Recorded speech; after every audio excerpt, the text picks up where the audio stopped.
15 साल बाद एक तलाकशुदा महिला पुलिस अधिकारी अपने पूर्व पति की टूटी हुई झोपड़ी के सामने खड़ी थी और जब सच सामने आया तो पूरा गांव सन्न रह गया। दोस्तों, यह कहानी है मध्य प्रदेश के छतरपुर जिले के एक छोटे से गांव कुंवरपुरा की। दोपहर का वक्त था, धूप तेज थी और गांव की कच्ची सड़क पर अचानक एक सरकारी गाड़ी आकर रुकी। लाल बत्ती, चमचमाती गाड़ी। गांव वालों ने एक दूसरे की तरफ देखा। सब समझ गए, कोई बड़ा अधिकारी आया है। गाड़ी का दरवाजा खुला। जैसे ही एक महिला बाहर उतरी, पूरा गांव खामोश हो गया। वह थी आईपीएस रिद्धिमा चौहान। चेहरे पर सख्ती, वर्दी बिल्कुल सजी हुई, लेकिन आंखों में एक अजीब सी हलचल थी जिसे कोई मेडल, कोई रैंक छुपा नहीं पा रही थी। उसकी नजरें सीधे सामने खड़ी एक टूटी फूटी झोपड़ी पर टिक गईं। वही झोपड़ी जहां 15 साल पहले उसकी शादी और उसका रिश्ता दोनों बिखर गए थे। झोपड़ी के अंदर था अरविंद, वह आदमी जो कभी उसका पति था। रिद्धिमा दरवाजे तक आई और कदम वहीं ठहर गए। अचानक उसकी आंखों के सामने 15 साल पुरानी जिंदगी घूमने लगी। तब यही गांव था, कुंवरपुरा। लेकिन तब रिद्धिमा आईपीएस नहीं थी। तब उसके हाथों में किताबें होती थीं और आंखों में बड़े सपने। वह उन लड़कियों में से नहीं थी जो हालात के आगे हथियार डाल देती हैं। अरविंद से उसकी मुलाकात सरकारी स्कूल में हुई थी। धीरे धीरे बातें शुरू हुई, फिर दोस्ती और फिर वही अनकहा रिश्ता। एक दिन रिद्धिमा ने कहा, मैं अफसर बनना चाहती हूं। अरविंद ने ना हंसी उड़ाई ना सवाल किया, बस मुस्कुराकर बोला, मैं तुम्हारे साथ हूं, तुम बस मेहनत करो, बाकी मैं संभाल लूंगा। यही भरोसा रिद्धिमा को सबसे अलग लगा। ना शक, ना रोक टोक, सिर्फ विश्वास। कुछ साल बाद दोनों ने शादी कर ली। शादी के बाद जिंदगी आसान नहीं थी। पैसे कम थे, सुविधाएं नहीं थीं, लेकिन साथ था। रिद्धिमा रात रात भर पढ़ती, अरविंद पास बैठा रहता। कभी चाय बना देता, कभी नोट्स सजा देता। पहली बार परीक्षा में असफल हुई तो वह पूरी रात रोती रही। अरविंद ने लंबी बातें नहीं की, बस उसे अपने पास बैठाकर कहा, हार सिर्फ तब होती है जब हम कोशिश छोड़ देते हैं। दूसरी बार भी सफलता नहीं मिली। गांव वालों के ताने शुरू हो गए, इतना पढ़कर क्या होगा, घर संभालो। अरविंद सब सुनता रहा, लेकिन जवाब कभी नहीं दिया। तीसरी बार जब परिणाम आया, रिद्धिमा का नाम सूची में था। अरविंद देर तक कागज को देखता रहा। आंखों में चमक थी। धीरे से बोला, अब तुम सच में अफसर हो गई। उसकी आवाज में गर्व था, लेकिन शायद यहीं से रिश्ते की दिशा बदलने लगी। शहर, नई पोस्टिंग, बड़ा घर, नई दुनिया। शुरुआत में सब ठीक था। रिद्धिमा अरविंद को साथ रखती, उसका सम्मान करती, लेकिन जैसे जैसे कंधों पर सितारे बढ़ते गए, वैसे वैसे रिश्तों का वजन कम होता गया। ऑफिस की बातें घर तक आने लगी। मीटिंग, कॉल, फाइलें। अरविंद वहीं था, लेकिन अब वह बस पृष्ठभूमि बनता जा रहा था। एक दिन रिद्धिमा ने कहा, ये गांव वाले कपड़े मत पहना करो। अरविंद चुप रहा। दूसरे दिन बोली, मेरे वरिष्ठ अधिकारी आते हैं, थोड़ा संभल कर रहा करो। अरविंद ने बस सिर हिला दिया। धीरे धीरे रिद्धिमा की बेचैनी बढ़ती गई और अरविंद की खामोशी अब उसे चुभने लगी। धीरे धीरे रिद्धिमा को महसूस होने लगा, अरविंद उसकी दुनिया में अब फिट नहीं बैठता। जैसे जैसे उसकी पहचान बढ़ रही थी, उसे लगता था अरविंद पीछे छूट रहा है। एक शाम रिद्धिमा एक आधिकारिक डिनर से लौटी। घर में हल्की रोशनी थी। अरविंद दरवाजे के पास खड़ा था। उसने शांत स्वर में कहा, तुम बहुत बदल गई हो। रिद्धिमा ने वर्दी उतारते हुए जवाब दिया, बदलना पड़ता है, हर कोई एक जैसा नहीं रह सकता। कुछ पल सन्नाटा रहा। फिर अरविंद ने धीरे से पूछा, क्या मैं तुम्हें शर्मिंदा करता हूं? सवाल सीधा था। रिद्धिमा ने बिना रुके कहा, हां, बस एक शब्द। लेकिन वही शब्द अरविंद के भीतर कहीं गहराई तक उतर गया। उस रात उसने खाना नहीं खाया और रिद्धिमा ने ध्यान भी नहीं दिया। धीरे धीरे तकरार बढ़ने लगी। रिद्धिमा को लगता अरविंद उसकी रफ्तार समझ नहीं पा रहा। अरविंद को लगता रिद्धिमा अब उसे देख ही नहीं रही। एक दिन रिद्धिमा ने साफ कह दिया, मैं यह रिश्ता अब और नहीं निभा सकती। कमरे में लंबी खामोशी छा गई। अरविंद देर तक चुप बैठा रहा, फिर बोला, अगर बोझ बन गया हूं तो छोड़ दो। उस आवाज में गुस्सा नहीं था, बस थकान थी। कुछ ही समय बाद कागजों पर दस्तखत हो गए। ना कोई शोर, ना कोई नाटक, बस एक रिश्ता चुपचाप खत्म। रिद्धिमा ने खुद को समझाया, उसने सही फैसला लिया है। अरविंद गांव लौट आया, बिना शिकायत, बिना सवाल। और आज 15 साल बाद आईपीएस रिद्धिमा सरकारी गाड़ी और पूरे रुतबे के साथ उसी झोपड़ी के सामने खड़ी थी जहां कभी उसका सब कुछ था। लेकिन आज उसके भीतर अजीब सी घबराहट थी, जैसे कोई पुराना घाव फिर से धड़क उठा हो। उसने धीरे से दरवाजे पर दस्तक दी। अंदर से आवाज आई, आ रहा हूं। दरवाजा खुला। सामने अरविंद खड़ा था। सादा कुर्ता, पुरानी धोती, पैरों में घिसी चप्पल, शरीर पहले से पतला, कंधे थोड़े झुके हुए, लेकिन आंखों में एक गहरी स्थिर शांति। उसने पहले रिद्धिमा को देखा, फिर उसकी खाकी वर्दी, फिर कंधों पर चमकते सितारे, और शांत स्वर में पूछा, यहां क्यों आई हो? रिद्धिमा एक पल को ठिठक गई। उसे लगा था वह चौंकेगा, शायद कुछ कहेगा, लेकिन अरविंद बिल्कुल स्थिर था। झोपड़ी के अंदर हल्की धूप छन रही थी।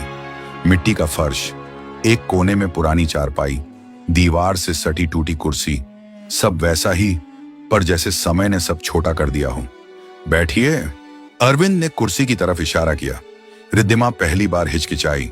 इतनी बड़ी अफसर होते हुए भी आज उसे बैठने में झिझक हो रही थी। वह धीरे से कुर्सी पर बैठ गई। दोनों के बीच एक भारी खामोशी थी, ऐसी खामोशी जिसमें शब्द नहीं, बस अधूरी यादें होती हैं। अरविंद उठा, मटके से पानी निकाला, गिलास भरकर उसकी तरफ बढ़ा दिया। रिद्धिमा ने गिलास लेते समय उसके हाथों को देखा।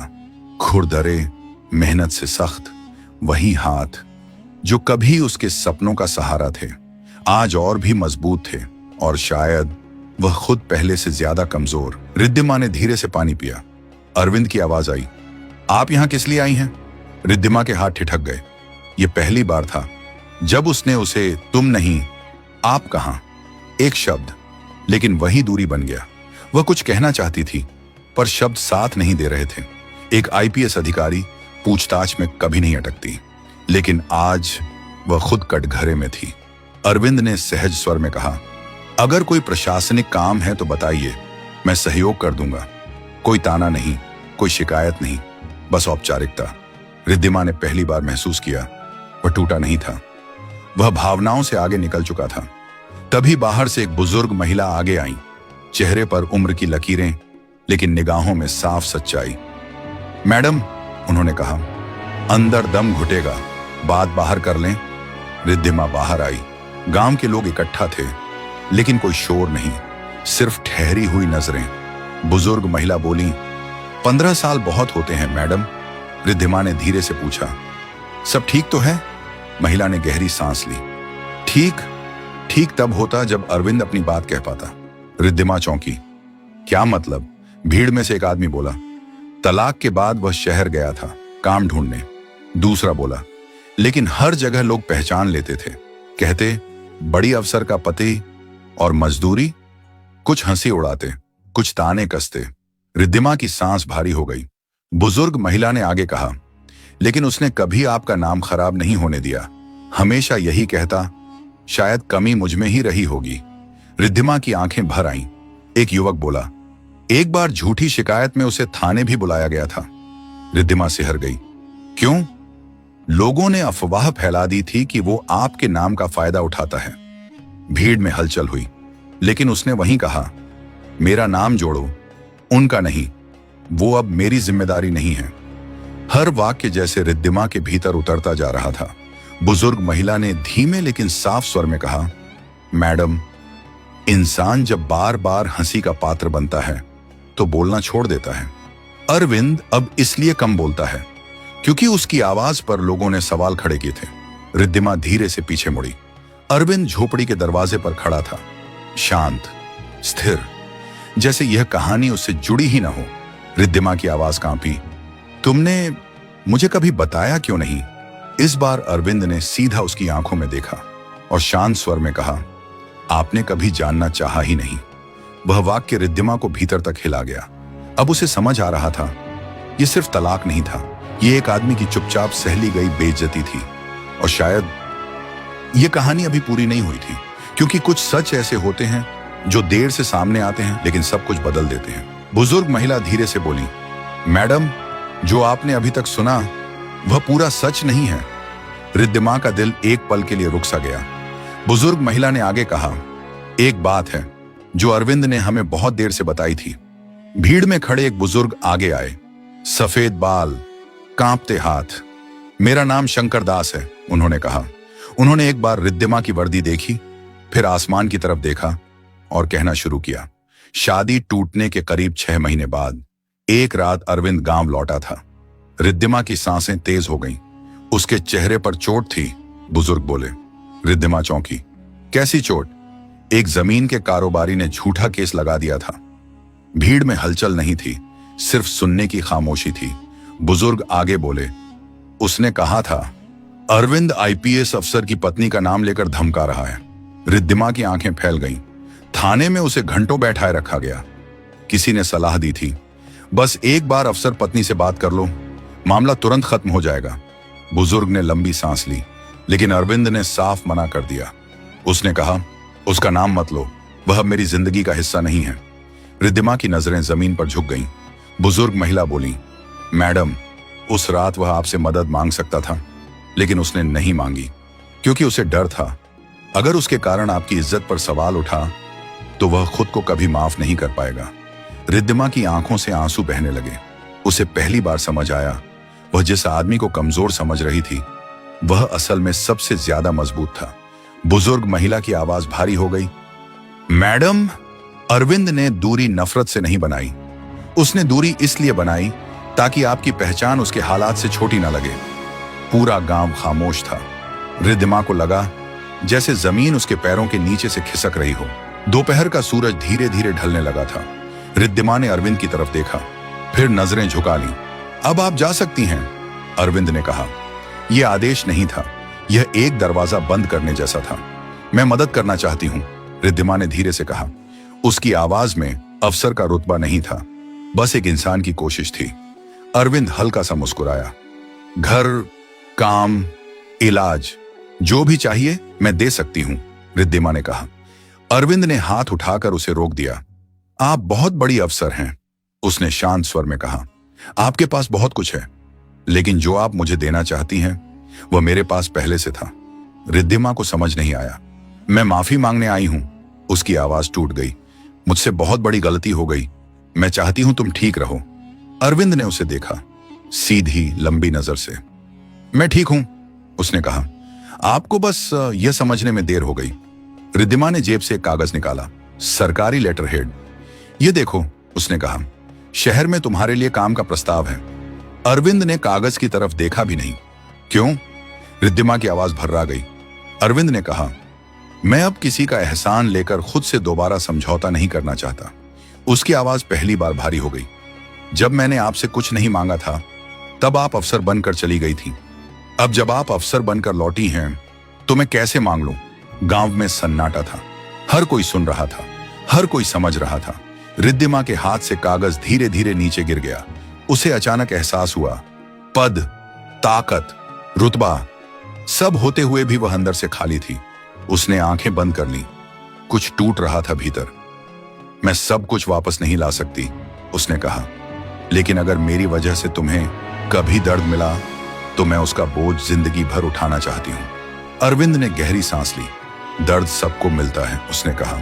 फर्क बस इतना है, कुछ लोग दर्द को आवाज बना देते हैं और कुछ लोग उसे खामोशी बना लेते हैं। मैंने खामोशी चुनी। तभी बुजुर्ग महिला आगे आई। उनकी आंखों में नमी थी।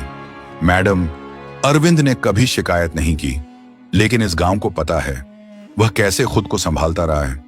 वह खेतों में काम करता है, बच्चों को मुफ्त पढ़ाता है। गांव के बच्चे कहते हैं अगर अरविंद भैया जैसा बनना है तो जिंदगी जीत सकते हैं। रिद्धिमा चौंक गई। तुम बच्चों को पढ़ाते हो? उसने पूछा। अरविंद ने सिर हिलाया। जो मुझे नहीं मिला वह मैं दूसरों से क्यों छीनूं? यह वाक्य रिद्धिमा के दिल में गहराई तक उतर गया। वह धीरे धीरे आगे बढ़ी। अब उसकी चाल में वर्दी का वजन नहीं था, सिर्फ एक इंसान की थकान थी।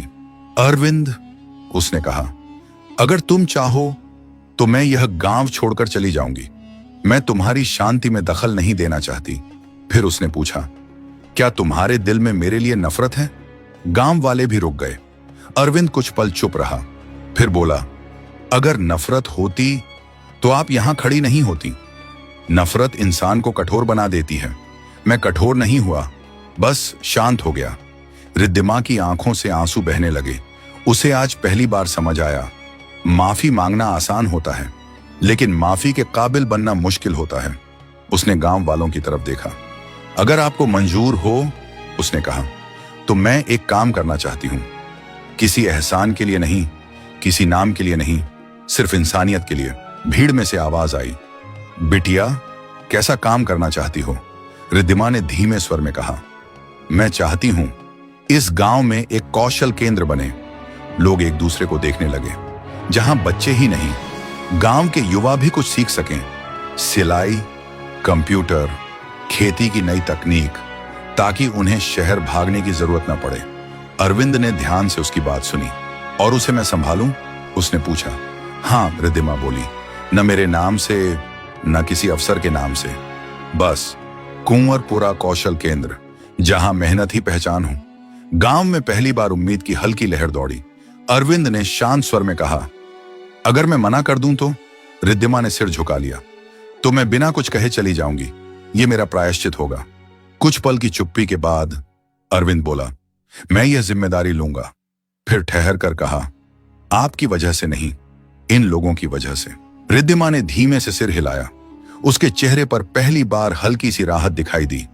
उसे समझ आ गया था, यह कोई समझौता नहीं था, यह सम्मान था। शाम धीरे धीरे उतर रही थी। आसमान पर धूप का रंग हल्का पड़ने लगा था। गांव के बाहर सरकारी गाड़ी अब भी खड़ी थी, लेकिन अब वह गाड़ी पहले जैसी भारी नहीं लग रही थी। जाने से पहले रिद्धिमा ठिठकी। उसने आखिरी बार अरविंद की तरफ देखा। क्या कभी? उसकी आवाज हल्की सी कांपी। तुम मुझे माफ कर पाओगे? अरविंद ने तुरंत जवाब नहीं दिया। वह डूबते सूरज को देखता रहा। कुछ पल बस खामोशी। फिर उसने शांत स्वर में कहा, माफी तब दी जाती है जब सामने वाला अपनी गलती स्वीकार कर ले। उसने रिद्धिमा की तरफ देखा। आप स्वीकार कर चुकी हैं, मेरे लिए इतना ही काफी है। रिद्धिमा की आंखें भर आईं। उसने बिना कुछ कहे दोनों हाथ जोड़ दिए। न कोई शोर हुआ, न कोई तालियां। गांव में बस एक गहरा सुकून फैल गया था। गाड़ी धीरे धीरे चल पड़ी। रिद्धिमा शीशे से बाहर देखती रही। आज वह वर्दी की ताकत लेकर नहीं जा रही थी, आज वह एक सीख लेकर जा रही थी। उसे पहली बार महसूस हुआ, पद से बड़ा होना आसान है, लेकिन इंसान बनना मुश्किल। पीछे गांव में अरविंद खड़ा रहा। चेहरे पर कोई जीत नहीं थी, कोई गर्व नहीं, बस एक शांत संतोष। उसने पास खड़े बच्चों को आवाज दी, कल से सुबह की शुरुआत पढ़ाई से होगी। बच्चों की आंखों में चमक दौड़ गई और उसी चमक में गांव का आने वाला कल धीरे धीरे आकार लेने लगा।